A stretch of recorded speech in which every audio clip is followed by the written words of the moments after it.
મિત્રો, અમુક એવી વસ્તુ હોય છે જેના ઉપર બિલીવ કરવું આપણા માટે કઠિન હોય છે, પરંતુ હોય છે. જે આજના જમાનામાં ભગવાન છે તો ભૂત પ્રેત પણ છે, એ તો આપણે માનીએ જ છીએ. તો આવી જ સાચી ઘટનાઓ હું તમારી સાથે શેર કરવા આવ્યો છું. જો તમારી પણ કોઈ સ્ટોરી હોય તો તમે અમને પણ કહેજો, તો અમે પણ ચેનલમાં મૂકશું. તો આજે આપણે વાત કરવાની છે મહેસાણાના એક એવા સ્કૂલની જ્યાં એક છોકરી અને છોકરો પહેલા મરી ગયા હતા. હવે એનું કારણ શું હતું એ ખબર નથી, પણ ચોકીદાર દ્વારા કહેવામાં આવેલ આ સ્ટોરી એટલે કે આ કહાની આપણી એકદમ સાચી ઘટના છે.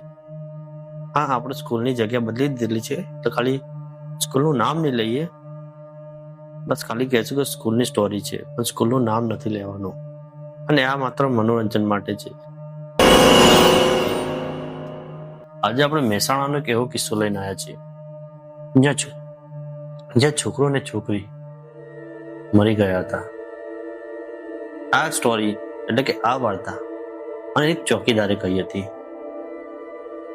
2-3 દિવસ પહેલા જ હું સ્કૂલમાં ગયો હતો. સ્કૂલની રાતે મને એક ચોકીદાર મળ્યા હતા. એમને મને વાત શેર કરી કે અહીંયા પહેલા આ હતું. પછી મને ઇન્ટરેસ્ટ વધ્યો, તો મેં ચોકીદારને પૂછ્યું, શું આ એકદમ સ્કૂલ છે, આટલા બધા રૂમો છે, તો કંઈ તો હશે, તો કંઈક છે જો તમને લાગ્યું હોય કે ના ભાઈ અહીંયા કંઈક ભૂત પ્રેત કંઈક હોય. ચોકીદારે કીધું મને, અહીંયા એક છોકરીનો અવાજ સંભળાય છે. હું થોડો વિચારમાં પડી ગયો કે રે ખોટું પૂછ્યું. મેં તો હું કીધું કે જો તને કહું તો હું અહીંયા ઊંઘ્યો હોઉં છું. જ્યારે પણ હું ઊંઘું છું મને કંઈક અવાજ આવે છે. જ્યારે હું અહીંયા ઊંઘ્યો હોઉં છું ત્યારે મને કોઈક અવાજ આવે છે, કોઈ જતું હોય તો પછી પાયાલી ખન એવો અવાજ આવે છે. પછી એકવાર એમને મને કીધું કે જો એક વાત શેર કરું, તો એકવાર હું મૂતરવા જતો હતો. જેવો મૂતરીને પાછળ જોયું તો અચાનક છાંયડો આવ્યો, સુમ લઈને જતો રહ્યો. કાકાને પહેલા એવું લાગ્યું શું હશે, લગભગ સમજ્યા કોઈ રિફ્લેક્શન હશે લાઇટનું, પણ એવું નહોતું. પછી કાકાએ કશું વિચાર્યું, એ આવતા હતા. એમને અચાનક હસવું આવ્યું, બૂમ પાડી હોય, કાકા ઉભા રહો, તો બૂમ પાડી હોય એવું કીધું. કાકાને ખબર પડી જાય નક્કી કંઈક લોચો હોય અહીંયા. તેમને શું કર્યું તો એરિયા ધીમે પાછળ ના જોયું, સીધા એમના ત્યાં આવી ગયા. આ તો વાત રહી એક. પછી એમના ઘર એવું થયું, એમને કીધું કે હું બીજી વાર એરિયા ઉપરના માળે એટલે કે 3જા માળે એરિયા એક રૂમ સાફ કરતા હતા. સફાઈનું કામ એમના જોડે જ હતું. એમને એવું થયું કે કોઈ એમને ધક્કો મારે છે. પછી એમને જોયું તો કંઈ નહીં. એમને એવું લાગ્યું કદાચ પગ લપસી ગયો હશે. પરંતુ એ કાકા જ્યારે પણ બહાર નીકળ્યા એટલે કે બધું કામ થઈ ગયું પછી એને જેવા બહાર નીકળ્યા તેમને એવું લાગ્યું કે એમને પકડે એ જવા નથી, હાલી ના ગયા. એમને ખબર પડી જાય કે દખાત જવા આવી જાય રહ્યા. એટલે પછી એમને લાગ્યું ના કંઈક લોચો છે. તેમણે ચૂપચાપ એમના ભગવાનનું નામ લીધું ને આવતા રહ્યા. આ વસ્તુ હતી. કાકાના કહેવા પ્રમાણે એમના વાત એ મળી હતી જે સ્કૂલમાં હતા તે આજે પણ લોકોને દેખાય છે. મારે એનું નામ ના લેવાય કારણ કે આ થોડો પ્રાઇવસીનો સવાલ છે સ્કૂલનો, એટલે હું સ્કૂલનું નામ નથી લેતો. પરંતુ તમે જ બતાવી દેજો કે એવી તો કઈ સ્કૂલ છે મહેસાણામાં અટેડ છે.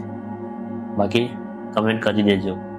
અને આ કેવું હતું, આમાં એક છોકરો છોકરી હતા અને એમની કંઈક કારણસર છોકરી હતા કારણસર ઓફ થઈ ગયા હતા.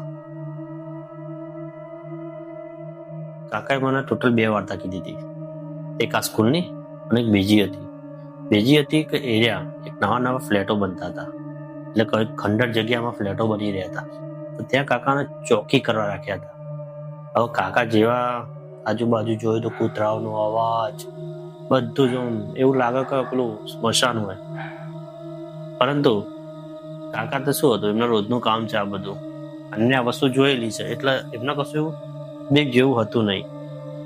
તો થાય છે એવું, એકવાર કાકા ઊંઘ્યા હોય છે, મસ્ત ખેતર હોય છે, એકદમ કાળું ખેતર, લાંબુ એટલે મસ્ત વિશાળ ખેતર, એમાં કાકા ઊંઘ્યા હતા. રાતે તમે જુઓ તો કૂતરાઓનો અવાજ, પછી પક્ષીઓનો અવાજ એ બધું આવી રહ્યું હતું.